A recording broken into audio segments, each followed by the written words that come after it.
kind of welcome you to this webinar, which is part of the Centre for Health Promotion Research Seminar Series.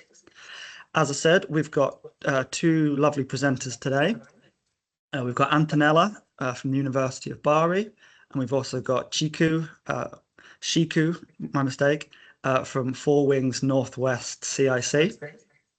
So Antonella is an Italian early career gender studies researcher. She's currently completing a PhD visit to the School of Health at Leeds Beckett. So Antonella's work examines the digital health literacy of migrant women who have survived gender-based violence. So she's combining academic expertise with experience as an intercultural and linguistic mediator. So she draws on extensive work with migrant and refugee communities in southern Italy to promote holistic and equitable social inclusion. And they do this by addressing social, cultural, linguistic, and healthcare barriers.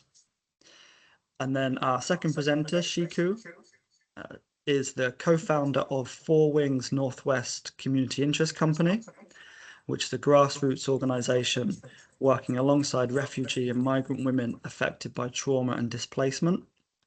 So her practice is informed by sociology, communication studies, and lived experience. That's including the development of Four Wings' anti-racism training and resilience program through a migrant-centered lens. So each presenter is going to have about 10 minutes, and then at the end of the session, we'll have a further 10 minutes for questions and discussion. So if you have anything you'd like to say, you can either wait to the end, or we also have a chat function. So you could put comments and chat in there. I have just seen a comment that we're getting a bit of feedback still. But I think when I hand over to Antonella, that should hopefully stop. So Antonella, if I can hand over to you. Okay.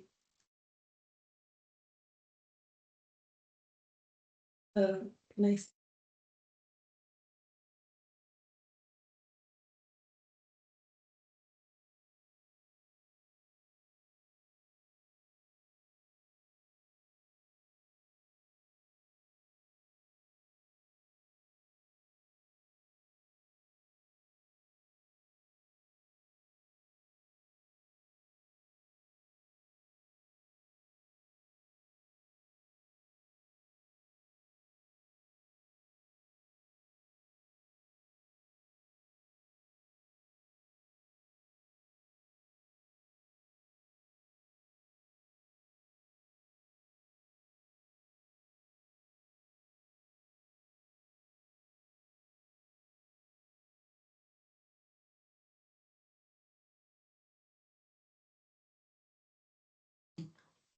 Hi, sorry for the technical issue. Okay, thank you very much, Chris, for your kind introduction, and thank you so much for the inviting the Center for Health Promotion. I would like to also thank my two supervisors who I see connected there, Professor Taron and Lisi, and also 0DD, the digital counseling company where I will start very soon an internship. So I will present you my doctoral research, whose title is E-Health Literacy for Migrant Women and Girls, Survivors of Gender-Based Violence. First of all, the title was different. In fact, it included the word immigrant, then foreign women, and then the word victims was replaced by survivors. Why these changes? Because at the beginning, I wasn't the one choosing the title. It was focusing too much on the legal status, and it could sound pretty exclusive. In comparison, migrant women is a better word to describe all everyone who has different legal status. And in the narration of domestic violence in the UK, the accent is put on the resilience of those women who are reintegrated in society. So that's why I thought it was much better to replace survivors instead of victims. So just to give you some theoretical framework, digital health literacy is a pretty recent concept. There are many definitions, but the one that is very much popular in the world of academia is this one shared by Norman and Skinner in 2006. According to them, e-health literacy isn't simply the ability to seek, find, understand, and appraise health information from electronic sources, but as well the capacity to solve and address a health problem. And according to the two scholars, it's very important in this sense to remove social, linguistic, and religious barriers that migrant women face while accessing healthcare. English as lingua franca is preferred to a literal translation. In fact, in accessing healthcare, we should privilege a deeper understanding of migrant women who are patients in some delicate medical therapies. Unfortunately, not only in Italy, in the UK, but in many healthcare systems, migrant women and girls, survivors of gender-based violence, still face testimonial injustice and hermeneutical injustice. These two different forms of injustice are belonging to the larger epistemic injustice. According to Fricker, in fact, sometimes migrant patients are not believed once they manifest a healthcare need because they are either victims of stereotypes or because they are missing some tools to access an equitable healthcare. So now I'm spending a semester of research in the Center for Health Promotion, and I will very soon start some semi-structured interviews and focus groups with 5 different stakeholders who were recommended by my supervisor. So 4 of them are in Leeds, and they are in the frame of Women and Girls Alliance Need, a consortium, I would call it a network of 14 organizations involved in the contrast of gender-based violence. And one interview and one focus group will take place in Liverpool with Ciiku and Four Wings, but I don't steal her minutes. She will present herself, and I'm so happy to collaborate with her. In fact, 5 years ago, I was one of their interns, and there was a very positive collaboration since then. So the most important output of my research will be the co-creation of a multilingual digital platform of health literacy for migrant women and girls, survivors of gender-based violence. And I will develop it in collaboration with DD, a digital counseling company from Lecce, where I will take 1 year internship. This platform won't be only targeted to migrant patients, female migrant patients. It will also put in collaboration and in network also healthcare workers, doctors, gynecologists, but also intercultural and linguistic mediators.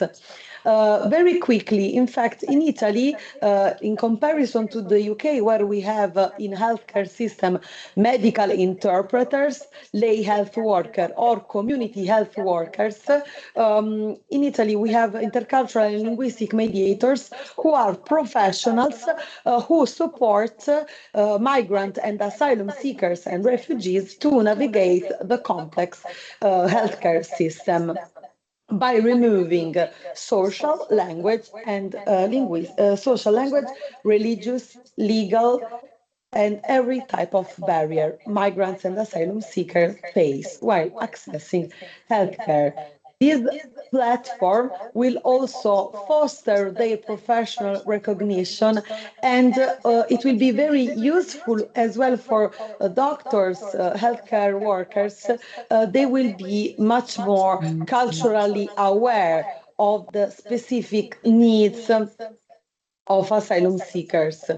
Um, Another gap that will be tackled is the that data fragmentation. In fact, another goal of the digital platform will be the one to consolidate an already existing network by using also the theory of co-production. This theory fosters a collaborative governance for the promotion of equitable access to healthcare for migrant women. And so these are some of the stakeholders with whom I will collaborate. It's very important to map according to migrant women and also to the stakeholders involved in contrast of the gender-based violence, with their data collected will be very precious and noteworthy for the creation of the digital platform. There is no academic research without an empirical research conducted within the community. And so I'm very happy, excited, and eager to learn more. And I will be very much happy to answer some of your curiosities during the Q&A. Thank you to everyone connected. Thank you so much.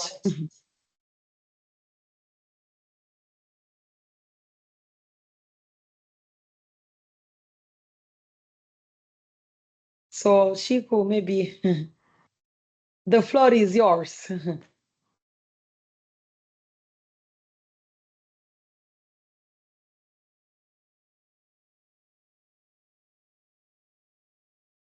Just launch the presentation again. Ciiku, have you got control now? Okay, I think you're muted though, Ciiku. Yes, I have control.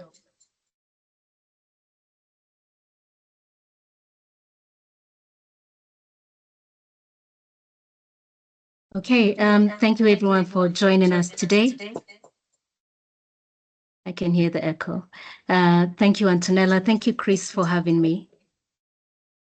Antonella, it was good to hear about your research and about the intercultural mediation role in Italy. I think what was really interesting for me is the clarity around the intercultural mediator role in Italy, and that Italy recognizes that health navigation for migrants is skilled work and not something that people should have to navigate alone.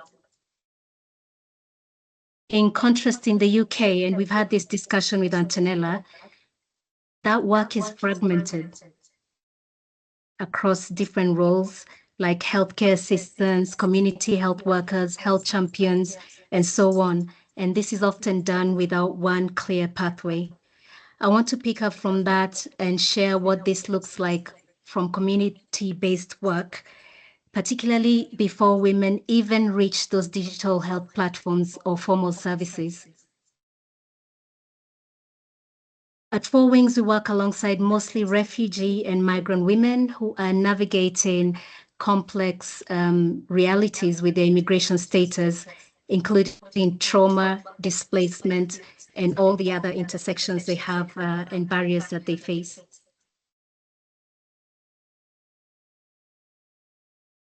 What we see very clearly on the ground is that while trauma-informed digital systems and platforms are very important, they usually rely on one basic assumption, which is that women can get online or the patient can get online. In reality, that is simply not the case, because in our case at least, they might not have regular or consistent access to data. They may be sharing a phone. They may often lose connectivity. They may have to choose between food, travel, or their mobile credit. So even the safest and most carefully designed digital system is out of reach to some in our communities. And this is where digital poverty becomes a real concern. It's a real structural barrier and not just an individual issue.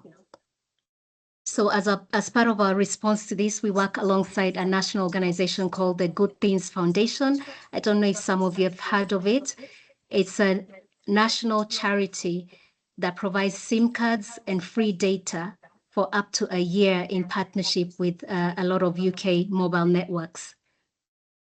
But access alone is not enough, and we see this all the time. Increased access without support can expose women to further harm, including scams, misinformation, health-related fraud, and even online abuse. So in this way, we share data from Good Things Foundation alongside our digital literacy and online safety training.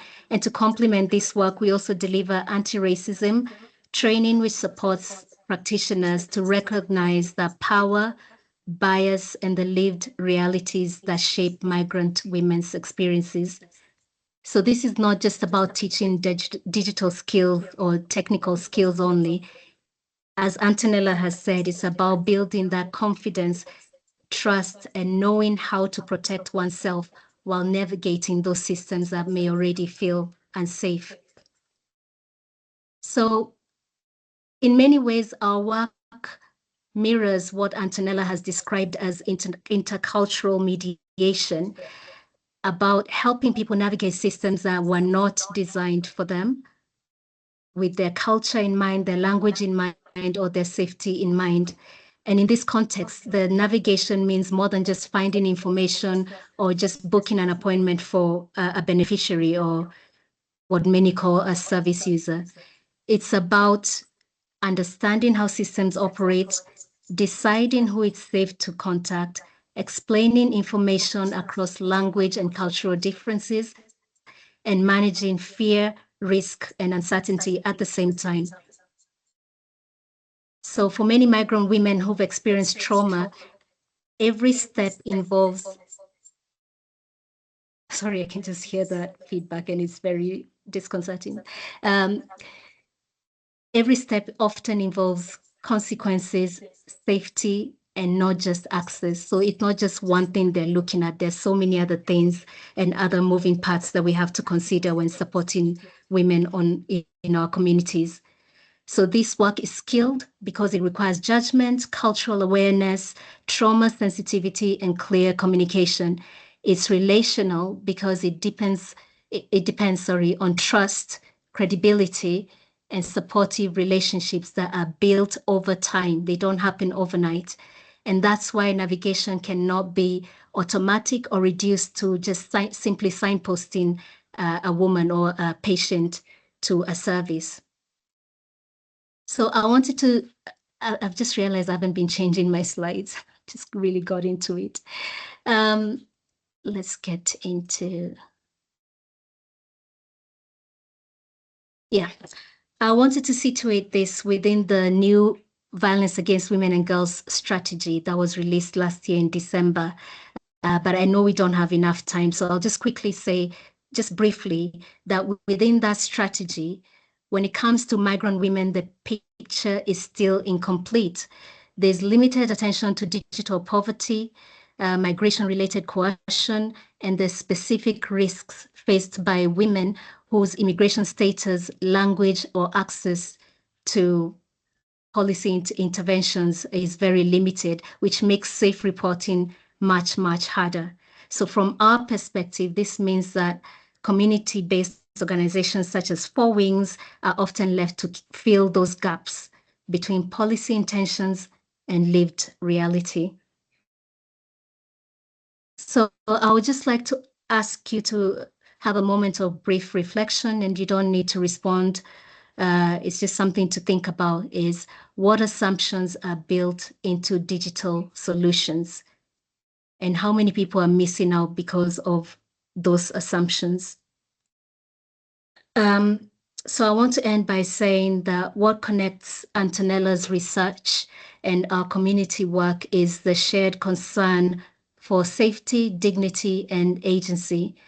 And while trauma-informed design matters, as well as intercultural mediation, so does the relevant conditions necessary to make that access possible in the first place.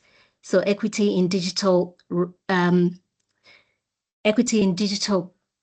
interventions means designing systems and removing those barriers, addressing those barriers that we've just touched on today. And I know many people work within communities or within academic research and are aware of these barriers, but it also includes resourcing this work. And that's what's missing in the UK from our perspective as a community-based organization. The funding towards this very specified role is missing, and it's grassroots organizations that are picking up the slack while dealing with many other issues at the same time. So thank you very much for listening, and apologies for not walking you through my slides. Thank you. Thank you. Thank you, Ciiku. And now we have 10 minutes for discussion. If everyone has curiosities, question, or any kind of remarks for me and Ciiku, we will be more than happy to answer and share with you everything. Before we will get some questions, I would like to thank you, Ciiku, for this collaboration. And very quickly, 5 years ago, I was an intern at Four Wings before pandemic. So I've had the privilege to collaborate with their organization. They are very active in Liverpool, and it's an example of best practice that deserves to be promoted, because, as you said, sometimes data are fragmented, and we need more initiatives, more that can work as a multiplier effect, this kind of collaboration, this kind of initiative. Thank you, Antonella, and I'm looking forward to carrying forward this work with you and the university. Great. If I can just thank both of our presenters for what they've said so far. And just open it up now to any questions that we might have from people present. Well, I'll take my privilege as being the kind of coordinator and ask a question while everyone else is thinking. So I'll start with you, Antonella. So you obviously, there's a very quick overview of your work, but what's the kind of state of the research in this field in general? What's the kind of knowledge that we already have about the topic? Well, yes, it was not easy, in fact, to summarize everything in 10 minutes. But yes, to summarize, of course, we need to carry on the research. And there are many initiatives, both in Italy and the UK, but there is no only one shared approach. So, for instance, I belong to another cohort in Italy. It's called the Aspire project, and it's for the health literacy of migrant people through effective relations. So there is a collaboration between the University of Siena in Tuscany and the University of Bari. This could be a good example of interinstitutional communication. So the current state of the research, my doctoral research will try to it's original, because we still have this existing barrier, especially language barrier is the first obstacle migrant women face while accessing healthcare, but not only, also, of course, migrant men. So I need to carry on the research. Thanks. Thanks, Antonella. Oh, I can see Jenny's got a hand up. Over to you, Jenny. Hi, both. Hi, Antonella. Hi, Ciiku. Gosh. I'll write in the chat.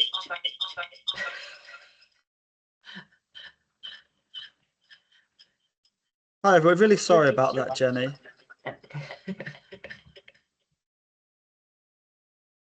Yeah, maybe if you just type out your question, Jenny, that might work best. If you can put yourself back on mute. Yeah, I did notice in the chat there was a little bit of echo still going on throughout the meeting. I honestly don't know why that was, and I can only apologize for that. Hopefully, everyone was still able to hear what was said. While Jenny is writing, I'm going to ask Ciiku a question. So you talked about what you might need in the future, Ciiku. You know, funding is obviously something that all organizations want and need. Is there anything else that you think is important? Is it just money, or is there something else that needs to happen? I think we need to go back to assumptions being made. For example, when it comes to this violence against women and girls strategy, I mean, it is very good and there's a lot packed in there, but there was also a sense that, and I'm speaking from the ground, from a grassroots organization, many of us are saying when it comes to migrant women or other things that have been missed within that strategy, that there was a lack of consultation with people that actually work on the ground directly with who could have informed this strategy a bit better. I don't want to be overly critical because I haven't really read it through that much, but there's certain things that have just been picked up on in the sector. And obviously, because Antonella is talking about digital platforms that can help women feel more safe, especially women experiencing abuse, we know what is missing on the ground, but we didn't really, it wasn't filtered down when this policy work was being done, and we can see that's missing. So we just need a bit more interaction between policymakers and those close to the ground, working directly with people that are impacted by these policies. I would also like to say it's not just money. Not everything is money. There's also a lot of organizations and private companies that are willing to give of their time on an in-kind basis to support this kind of work. So we need to raise more awareness that there's ways that people can help bridge this gap. Because sometimes when you're waiting on government to bring up policies that cover everything, it can be, you know, a decade before that happens. So the people who are concerned about these gaps, so there's ways we can work together with grassroots organizations, with charitable organizations to help people benefit from such platforms as Antonella is talking about. Yeah, yes, can I super quickly add something else, just less than 1 minute. Another good practice we could do is consolidate the already existing network. And I would like to share with you, in southern Italy, I was working in the Center for Asylum Seekers of Bari. There was a very good teamwork, interdisciplinary based approach between educators, psychologists, gynecologists, and lawyers. So everyone's professional point of view was relevant to foster and to accelerate the recognition of international protection of asylum seekers. So in order, because also some people need a document and a shelter. When you ask some migrant women, what is for you health?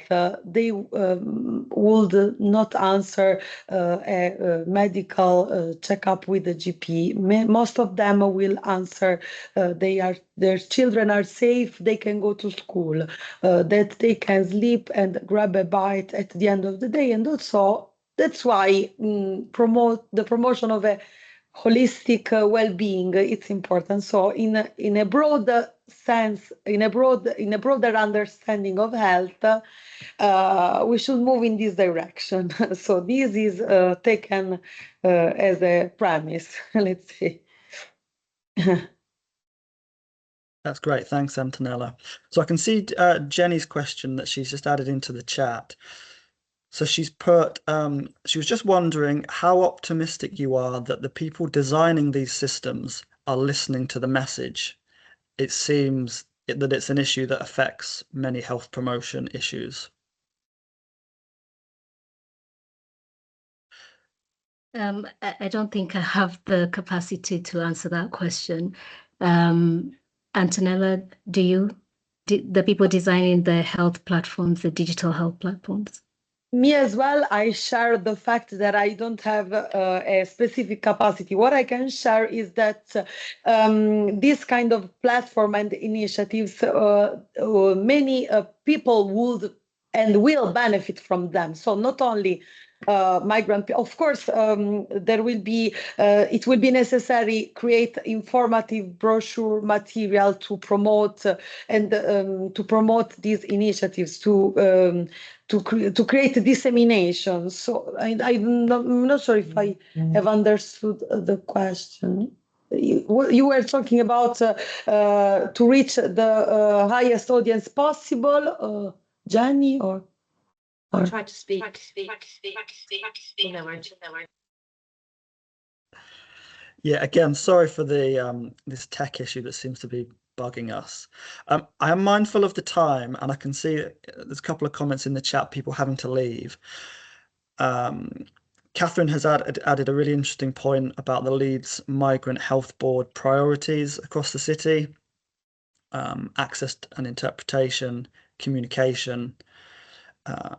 So I think I should say, I think both of the speakers, Antonella and Ciiku, are happy to be contacted outside of this meeting for further questions and for further discussion. Yeah, because I think it's such a kind of fertile area, and there's so much more that could be said, and so much more work that needs to be done. So what I'll do is just quickly, Jenny, it is a work in progress. We are so busy putting out many fires on the ground, and that's the point I'm trying to make. Our role is not intercultural mediators or health navigators, but we're having to pick up this work, and that's why I really couldn't answer your question. But now you made me think that because we're working with Good Things Foundation and they're this data resource, maybe we can see how we can work together towards addressing some of these gaps and these barriers that we're seeing on the ground. So thank you for pointing that out. There's always more we can do. It's just that we don't have the resources to do all these things, but we're happy to share the feedback from the ground. Thank you, everyone, as well. Yes, intercultural mediation could be also promoted here because literal translation in healthcare, for instance, isn't enough because a patient is an individual, has individualized needs, problems that need also a lens, a cultural lens. So we need more training, not only volunteers. That's great. Thank you both. I think those are two really great points just to end the webinar on there. So I'm going to stop the recording and then just to say thank you to everybody for attending. Our next webinar that we're going to be having, seminar actually, is on Thursday, the 27th of February, and that's going to be an in-person evening event. And that's thinking about the roles of communities in public health, kind of reflecting back on the COVID experience and what might come in the future. So if you're interested in that, you can register on Eventbrite. Other than that, thank you very much for everyone who's attended. We look forward to speaking with you in the future. Thank you.